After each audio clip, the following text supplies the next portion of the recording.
प्रदेश विशेषमा आज हामीसँग हुनेछन् कर्णालीमा 3 मन्त्रीको सामूहिक राजीनामा, मुख्यमन्त्री शाहीको सरकार अल्पमतमा एकल सरकार बनाउने एमालेको कसरत।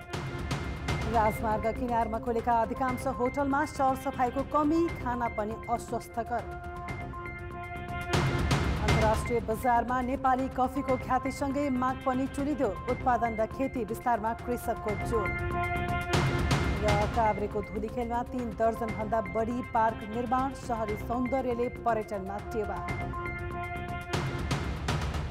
नमस्कार, म श्रद्धा आर्याल। यति प्रदेश विशेषका लागि आजका सामग्री। यसबाहेक अन्तर्राष्ट्रिय बजारमा नेपालमा कफीको ख्याति बढेको लगायतका सामग्री पनि हुनेछ।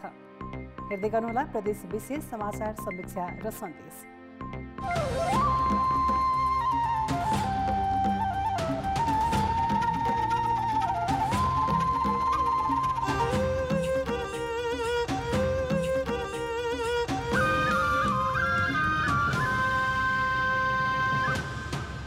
प्रदेश विशेष presented by Asian Paints।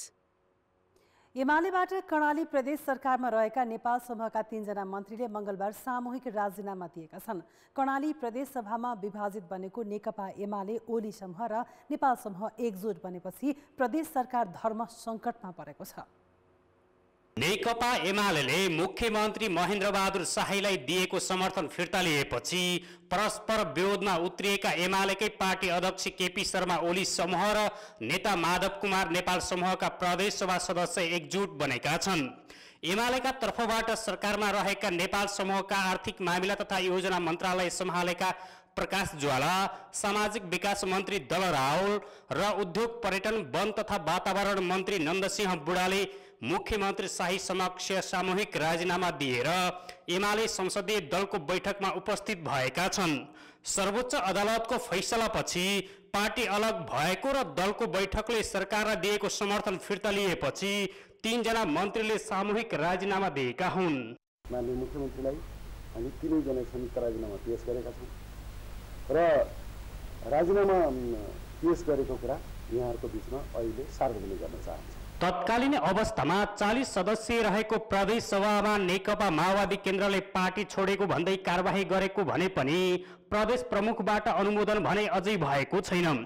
सभामुख बाहेक 20 जना सांसद रहेको एमाले भित्र ओली समूहका 10 र नेपाल समूहका 9 जना छन्।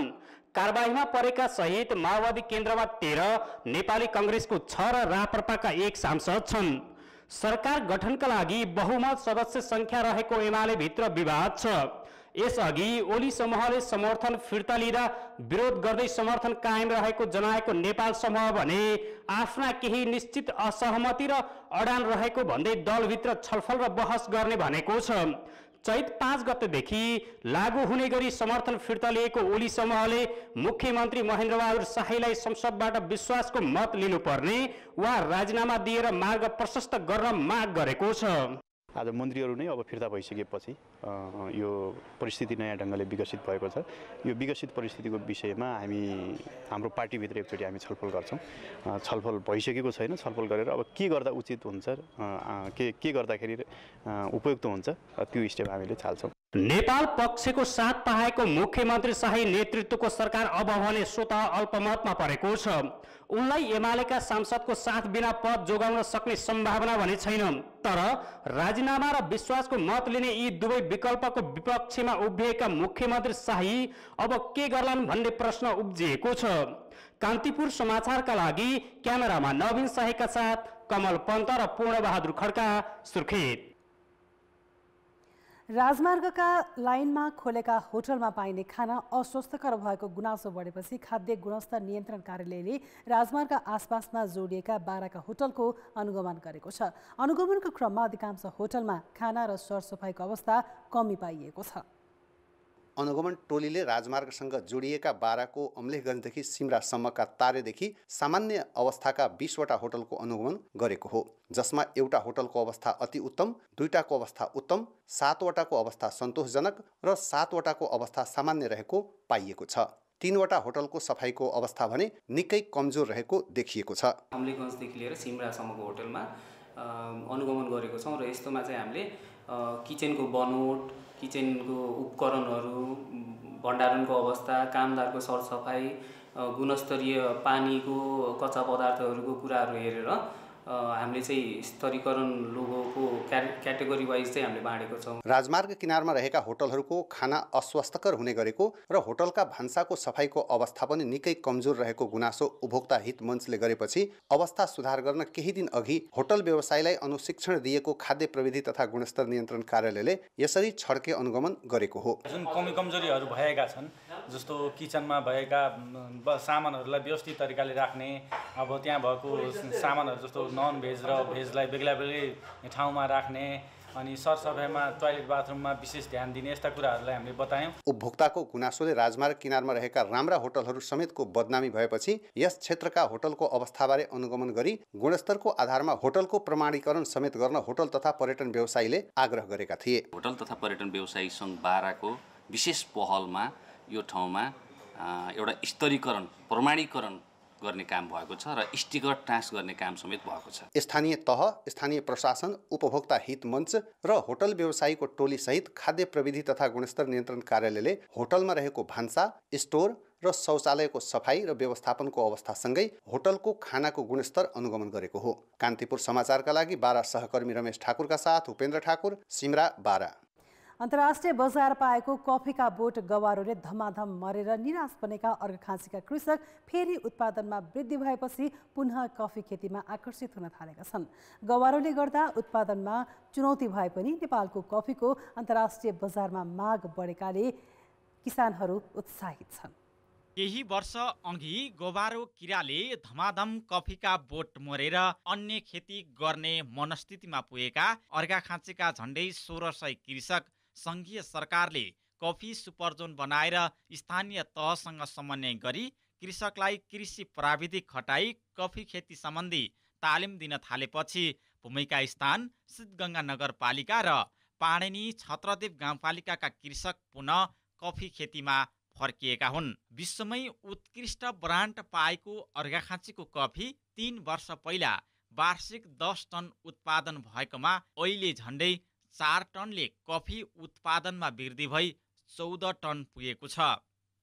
मकै खेती यस्तो योग्य ठाउँमा बारीहरूमा हामीहरू मकै खेती गर्न छाडेर हामीहरू कफीको वृक्ष रोपेका छौँ। विश्वमा नेपालको कफी उत्कृष्ट भएकाले माग बढ्दै गएको छ। त्यसैले कफी खेतीलाई व्यवस्थित बनाएर उत्पादनमा वृद्धि गर्न यो आर्थिक वर्षमा 1 लाख कफीका बिरुवा सिद्धगङ्गा नगरपालिकाको ठाडामा 4 वटा नर्सरीमा तयार हुँदैछन्। अर्घाखाँचीमा 103 हेक्टर जमिनमा कफी खेती हुँदै आएको र गबारो किरा नियन्त्रणका लागि प्रयास भइरहेको छ। पालिकाभरिमा कम्तीमा चाहिँ 150 रोपनीको चाहिँ 3टा क्लस्टर मिलाएर 150 रोपनीको चाहिँ बगैँचाहरू स्थापना गर्न सकियो भने त्यसबाट अलिकति व्यावसायिक बनाउन सकिन्छ। जस्तो उत्पादन भएकोमा एक ठाउँमा कलेक्सन गरेर त्यो पल्पिङ गरेर सुकाएर पठाउन सक्ने व्यवस्था चाहिँ गर्न सकिन्छ।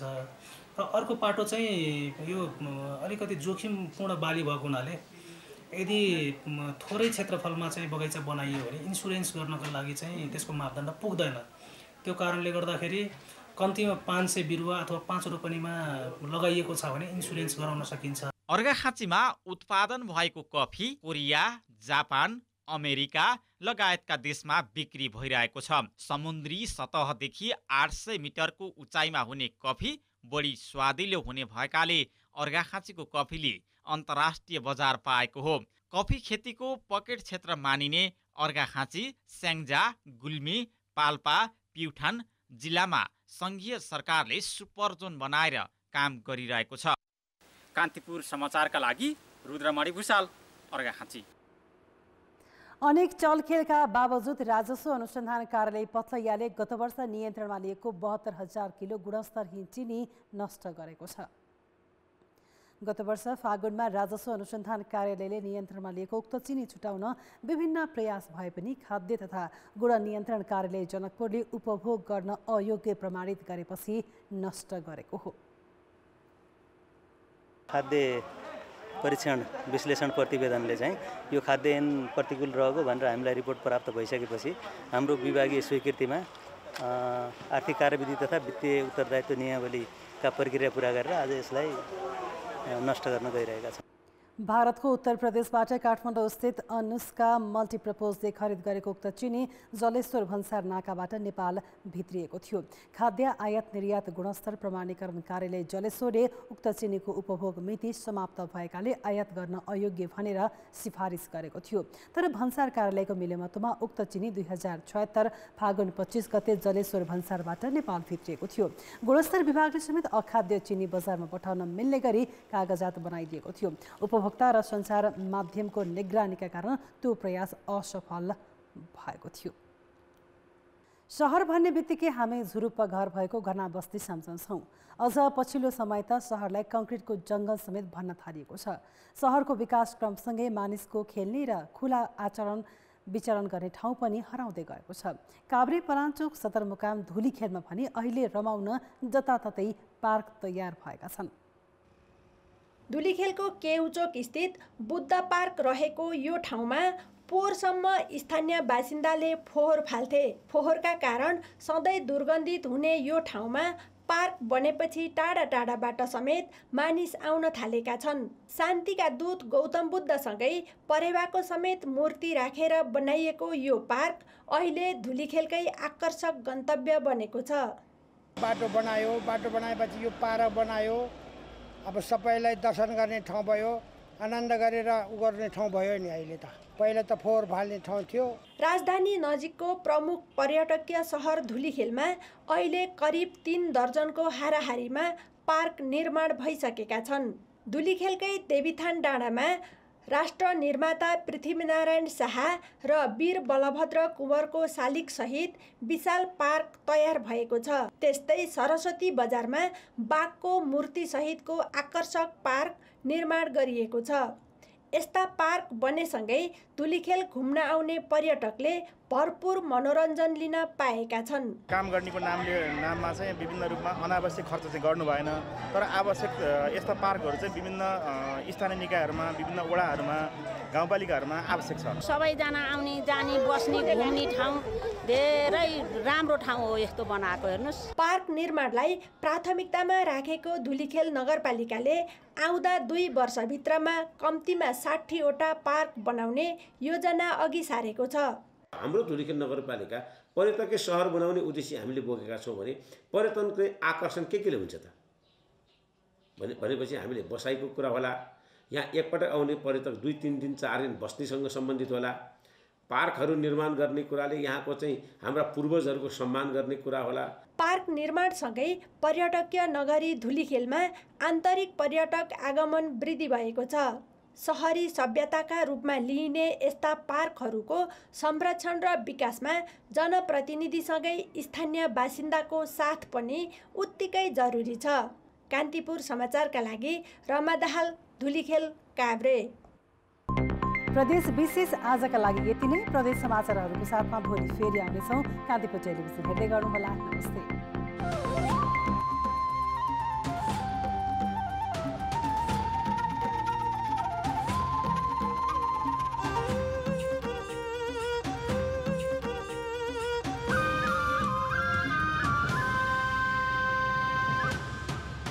Pradesh Vishesh, presented by Asian Paints.